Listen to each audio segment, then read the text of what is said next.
Locked the door to his new apartment, the musty smell of old wood and plaster wafting toward him through the breeze from the door.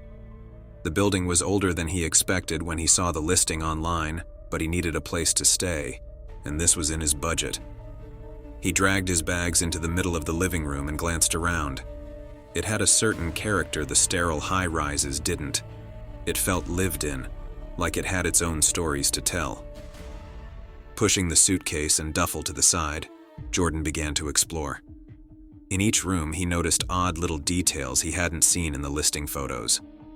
Deep scratches raked across the wood floor in the living room, as if someone had dragged a heavy piece of furniture across it. Apparently, the landlord hadn't bothered with repairs between tenants. In the bedroom, peeling striped wallpaper still covered the far wall. Half hidden behind one detached piece, he spotted a vertical gap like a doorframe. Jordan ran his fingers along it, feeling an odd chill on his fingertips. Strange, but he had unpacking to do. As the hours passed, the apartment settled into silence around him, a silence only punctuated by the occasional creak of the floorboards or the faint hum of the radiator. The hidden door completely fled his mind until 1 a.m., when a strange noise woke him from a deep sleep. The next day, Jordan gripped his phone tightly. "You won't believe what I found in the closet, man. A weird old bowl with water in it." His friend laughed. "What, like some kind of antique punch bowl? Maybe it's a welcome gift from the ghosts." Malik had teased him about picking the old unit instead of the more expensive one in the urban high-rise. Malik's parents paid his bills, though, and he didn't understand. "Very funny," Jordan said with a quick, nervous glance at the closet. "But I swear it's weird, man. Like, wouldn't the water have evaporated?" The night before, when whatever the noise was woke him up, he crept across the floor to the closet as if drawn by some invisible force. He pulled down the wallpaper with ease, revealing an old door with a hole where the doorknob would have been. He stepped into the cramped place, eyes narrowing as he took in the strange sight before him. A little wooden table stood against the wall, its surface scratched and scarred. Atop it rested a wide dish or bowl etched with strange patterns he couldn't make sense of. A faint shimmer of water rippled within, casting eerie reflections in the scant light coming through the room's window from the streetlight outside. A chill ran up Jordan's spine as he stared at it, confusion and unease warring within. What was it doing there? Who put it there? Any why? He reached out, his hand trembling, drawn to the bowl's dark surface somehow. He stepped closer. At first, he saw only his own reflection warped by the dim lighting. Then, a blurred figure appeared behind him in the water. Whirling around, Jordan raised his fists, ready to confront whoever broke into his apartment, but the room remained silent and empty. Faint whispers teased his ears, fading before he could pinpoint the source. He peeked around the edge of the open closet door to scan the dark bedroom beyond, but nothing lurked in the darkness. He forced out a shaky laugh. It was all good. Nothing weird was going on at all. Just some kind of prank or something. It took a while to get back to sleep that first night. Malik's joke about hauntings didn't help him settle at bedtime the following night either. For the next week, despite tiring himself out at work every day, Jordan woke in the middle of the night feeling an inexorable pull back to the hidden closet. The scrying bowl sat there, dark water rippling faintly as he approached. He would lean over it, breath coming in shallow gasps, and hands trembling as he stared into the reflection. At first, haziness obscured the images, and he couldn't make out parts of them at all. Fragments of his apartment drifted across the surface as if viewed from strange, unnatural angles. It was as if the viewer crouched in the corners or clung to the high ceiling, watching Jordan through the eyes of the bowl itself. The clarity grew sharper each time he visited, drawn there by more than mere curiosity. Details emerged. A faint shadow flickering in the background, an odd looming form lurked at the edge of the frame, or the indication of something massive moved in the darkness he couldn't quite see. With every view, Jordan's urge to catch another glimpse in the scrying bowl increased.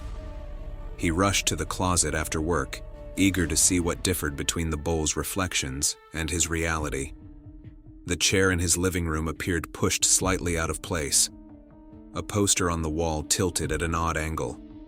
He spent hours moving items and rushing back to the closet to see if the visions matched.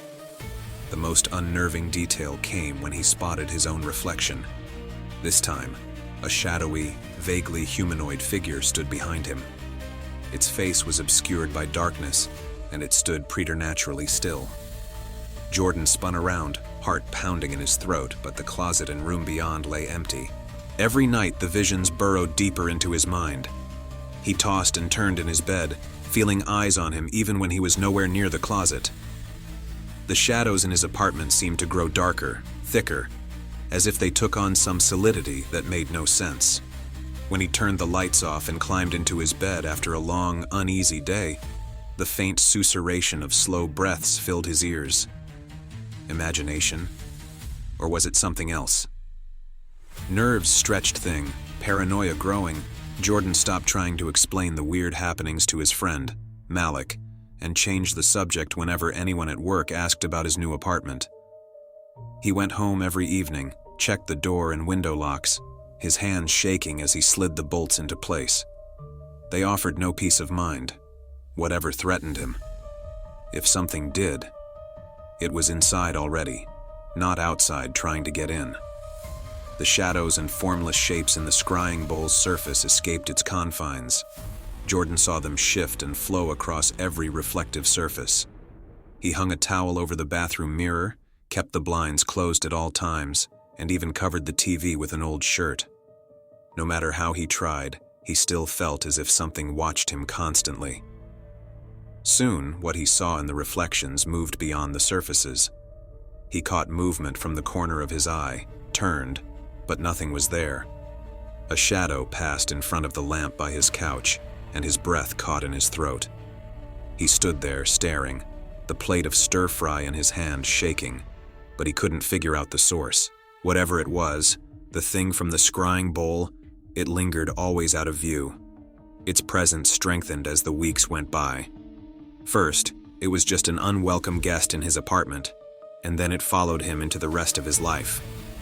The first time he saw a shadow flit around the corner in the old lecture hall, he froze. A shapeless mass lurked in the alley next to the market where he bought his fruits and vegetables.